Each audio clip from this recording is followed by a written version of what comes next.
Saudi Arabia and Pakistan have signed a mutual defense pact that any attack on either country will be considered an attack on both. Pakistan and Saudi Arabia on Wednesday have signed a defense pact under which any aggression against either country shall be considered as an act of aggression against both, according to the media reports. Now, this formally legalizes the use of Pakistani nuclear weapons to defend the kingdom. So this is the big breaking that we're in fact bringing to you. And Pranay Upadhyay joining me on the broadcast to bring us more details, or rather put it into context at this point. Pranay, a very good morning to you.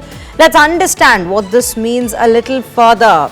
If we look at it at the very outset, at the very onset, we see it being described as something that the nuclear weapons of Pakistan will now be used by this kingdom to protect itself as well. Take us through what more does this very deal translate to at this point?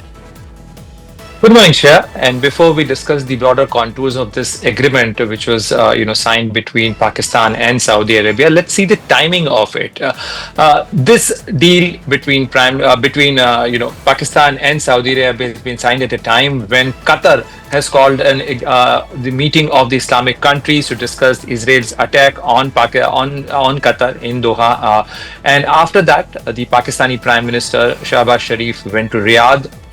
And there, the Crown Prince Mohammed bin Salman and Shehbaz Sharif signed an agreement of mutual strategic defense agreement. This agreement basically gives the space and scope for both the countries to treat one attack on one country as the attack on both countries, and to put all their assets to defend the territories of Saudi Arabia and Pakistan. So you know that Pakistan is the only Islamic country which is having nuclear capabilities, and that's why this is a clear sign by Saudi Arabia that they are trying to diversify their security cooperation aspects.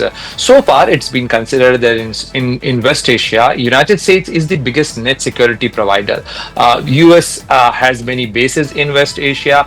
But see the anxiety of Saudi Arabia's post-Qatar attack. They think that Israel can carry out any action in the territory in anywhere, and that's why they wanted to broaden the ambit of their security cooperations. As far as the aspect of India in this entire context is concerned, India and Saudi Arabia also share a strategic partnership. Recently, when Prime Minister Narendra Modi traveled to Saudi Arabia in April 2025, both countries decided to broaden the scope of defense partnership and defense cooperation.